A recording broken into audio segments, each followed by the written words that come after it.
नमस्कार, श्री स्वामी समर्थ। आपल्या चॅनलमध्ये मी तुम्हा सगळ्यांचं खूप खूप स्वागत करते। चैत्र महिन्यातील कृष्ण पक्षाच्या एकादशीला पापमोचनी एकादशी असं म्हटलं जातं। ही एकादशी सर्व पापांचा नाश करणारी आहे आणि यंदा ही एकादशी आत्ता 28 मार्चला सोमवार येत आहे। तर हे व्रत का केले गेले पाहिजे, या एकादशीच्या दिवशी व्रत का केले गेले पाहिजे, कसे केले गेले पाहिजे, याबद्दलची थोडक्यात माहिती जी आहे ती मी तुम्हाला सांगणार आहे। दर महिन्याला 2 एकादशी या येत असतात। काही लोक एकादशी खूप कडक पाळतात, तर काही नाही पाळत। पण काही एकादशी ज्या असतात त्या केल्या गेल्याच पाहिजे। तर त्याच्याने आपल्याला खूप सारे फायदे होत असतात। फायदे म्हणण्यापेक्षा आपल्यावर ज्या आपण जे दैनंदिन जीवन जगत असतो, तर त्या गोष्टी त्यामध्ये आपण देवाला सुद्धा खूप मोठं प्राधान्य देत असतो। तर देवाचं करताना काही गोष्टी ज्या आहेत त्या आपल्या हातून घडल्या गेल्या पाहिजेत। तर त्यातच एक एकादशी जी आहे ती खूप प्रभावशाली असते। तर त्यामुळे ही जी पापमोचनी एकादशी सुद्धा आहे ती सुद्धा खूप महत्त्वाची आहे। प्रत्येक माणूस जो असतो 100% बरोबर हा कधीच नसतो। प्रत्येक माणसाच्या हातून काही ना काही चुका होत असतात, काही ना काही पाप कळत नकळत होत असतात। तर त्यामुळे आपल्या पापांचा नाश होण्यासाठी कळत नकळत जे पण काही आपल्याकडून चुका झालेल्या आहेत, जे पण काही पाप झालेले आहेत, तर ते पापांचा नाश होण्यासाठी पापमोचनी एकादशीचे व्रत केले जाते। आणि हे खरंच खूप प्रभावशाली व्रत आहे। आपल्या हातून काही ज्या चुका झालेल्या असतात त्याचा कळत नकळत आपल्यावर प्रभाव होत असतो, आपल्या कुटुंबियांवर त्याचा परिणाम होत असतो आणि त्यामुळेच काही दुःख संकट हे आपल्यावर येत असतात। तर त्यामुळे अशा जे पाप आहेत त्यांचा जर आपण नाश केला, काही उपाय करून त्यांचा जर आपण नाश केला, तर येणारे जे संकट आहे, येणारे जे प्रॉब्लेम्स आहेत ते आपल्यापासून दूर जाऊ शकतात, आधीच ते टळू शकतात। तर त्यामुळे नक्कीच तुम्ही हे व्रत जे आहे ते करा। ते कसे करायचे आहे, त्याचे व्रतविधी काय आहे, त्याची कथा काय आहे ती मी तुम्हाला सांगते। तर या पापमोचनी एकादशीला व्रतविधी काय आहे ते सगळ्यात पहिले जाणून घेऊया। पापमोचनी एकादशीच्या व्रतामध्ये विष्णूंच्या चतुर्भुज रूपाची पूजा केली जाते। एकादशीच्या दिवशी सकाळी स्नान करून व्रताचे संकल्प करावे। संकल्प केल्यानंतर षोडशोपचार म्हणजे 16 साहित्य वापरून विष्णूंची पूजा करायला पाहिजे। पूजा केल्यानंतर देवासमोर बसून भगवत कथेचा पाठ करावा किंवा एखाद्या योग्य ब्राह्मणांकडून तो करवून घ्यावा। कुटुंबियांसमवेत बसून भगवत कथा ऐकल्याने खूप पुण्य मिळते। द्वादशी तिथीला सकाळी स्नान करून विष्णूंची पूजा केली पाहिजे। नंतर ब्राह्मण भोजन करून दक्षिणासमेत त्यांना विदा केले पाहिजे। त्यानंतर स्वतःने भोजन केले पाहिजे। या प्रकारे पापमोचनी एकादशीचा व्रत केल्याने विष्णू प्रसन्न होतात आणि व्रत करणाऱ्याच्या सर्व पापांचा नाश होतो। हिंदू धर्म संस्कृतीत वर्षभर काही ना काही सण, उत्सव, व्रतपूजा ह्या केल्या जातात। फाल्गुन महिना संपायला अवघे काही दिवसच राहिलेले आहेत।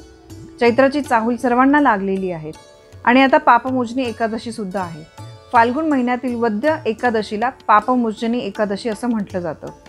पौराणिक कथेनुसार या एकादशीच्या व्रतामुळे जन्मांतरीच्या पापांपासून मुक्ती मिळत असल्यामुळे याला पापमोचनी एकादशी असं म्हटलं जातं। या एकादशीबाबत अनेक मान्यता आहेत। होळीनंतर येणाऱ्या या एकादशीला खूप महत्त्व आहे। पिंपळाच्या झाडाची पूजा करून त्याला सकाळी आणि सायंकाळी धूप, दीप, नैवेद्य दाखवावा। या व्रताने मनातील सर्व चांगल्या इच्छा पूर्ण होतात। तर या पापमोचनी एकादशीचा मुहूर्त काय आहे ते आपण जाणून घेऊया।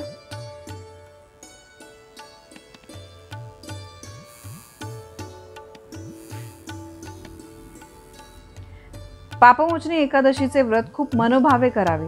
हे व्रत करणाऱ्यांच्या मनातील इच्छा पूर्ण होतात। श्रीकृष्णाने अर्जुनाला पापमोचनी एकादशीच्या व्रताबद्दल सांगितले होते। या व्रतामुळेच मनुष्याच्या मोक्षाची द्वारे खुली होतात। व्रत कसे करावे ते जाणून घेऊया। पापमोचनी एकादशीचे व्रत करणाऱ्यांनी दशमीला म्हणजे एकादशीच्या आदल्या दिवशी सात्विक आहार घ्यावा आणि शक्य असल्यास रात्री भोजन करू नये। एकादशीला आपली नित्यकर्मे सुरूच ठेवावी। एकादशीला उपवास करावा। सकाळी उठल्यानंतर स्वच्छ वस्त्रांनी या व्रताचा संकल्प करावा आणि पूजेची सर्व तयारी करावी। पूजेची तयारी करताना पंचामृत, फुले, अक्षता, धूप, दीप, नैवेद्य, तुळशीची पाने यांचा समावेश करावा आणि संकल्प करूनच पूजेला सुरुवात करावी। व्रतविधी कसा आहे ते जाणून घेऊया। व्रताच्या दिवशी सूर्योदयावेळी उठा आणि स्नान केल्यावर व्रताचा संकल्प करा। यानंतर गणेशाचे ध्यान करा आणि पूजा यशस्वी होण्यासाठी गणपती बाप्पाकडे प्रार्थना करा। यानंतर भगवान विष्णूंची मूर्ती स्थापित करा आणि धूप, दीप, चंदन, फुले, फळे, कपडे, भोग आणि दक्षिणा द्या. पापमोचनी व्रताची कथा वाचा आणि नंतर आरती करा. दिवसभर व्रत ठेवा. दुसऱ्या दिवशी द्वादशीला गरजूंना जेवण खाऊ घाला आणि दान द्या. मग आपलं व्रत सोडा. पूजाविधी कसा करायचा आहे ते जाणून घेऊया. पूजेचा संकल्प केल्यानंतर भगवान विष्णूंच्या चतुर्भुज स्वरूपाची स्थापना करावी. विष्णूंना पंचामृत, गूळ, चण्याची डाळ अर्पण कराव्यात. यानंतर तुळशीची पाने, फुले अर्पण करावीत. चंदन अर्पण करावे. यानंतर धूप, दीप दाखवावे. मनोभावे पूजा करून नैवेद्य दाखवावा. ही पूजा केल्यानंतर पापमोचनी एकादशीच्या व्रताच्या कथेचे पठण करावे. अनावधानाने झालेल्या चुकांबाबत भगवान विष्णूंना क्षमायाचना करावी. ओम नमो भगवते वासुदेवाय या मंत्राचा जप करावा. तसेच एकादशीला जागरण करावे. अशा प्रकारे पूजाविधी करावा. पापमोचनी एकादशी मागची कथा काय आहे ते आपण ऐकूया. पौराणिक कथेनुसार श्रीकृष्ण अर्जुनाला पापमोचनी एकादशीचे व्रत आणि कथा याबाबत माहिती देत होते. एकदा राजा मांधना यांनी लोमश ऋषींना अनावधानाने झालेल्या पापातून मुक्तता कशी मिळेल असा प्रश्न विचारला होता. तेव्हा लोमश ऋषींनी राजाला सुंदर वनातील च्यवन ऋषींचे पुत्र मेवादी ऋषी यांची कथा सांगितली. मेवादी ऋषी तपसाधनेत मग्न असताना मंजुघोषा नामक अप्सरा तेथे आली. ऋषींच्या रूपावर ती भाळली आणि ऋषींची तपसाधना भंग करण्याचा प्रयत्न करू लागली. तेवढ्यात कामदेव तेथून मार्गक्रमण करीत होते. अप्सरेची मनस्थिती त्यांनी ओळखली आणि तिच्या मदतीला धावून गेले. कामदेव आणि अप्सरा यांनी ऋषींची तपसाधना भंग केली. कामदेवांच्या प्रभावामुळे ऋषी देखील त्या अप्सरेवर मोहित झाले. काही वर्षांनंतर ऋषींना तपसाधना सोडण्याच्या चुकीची जाणीव झाली.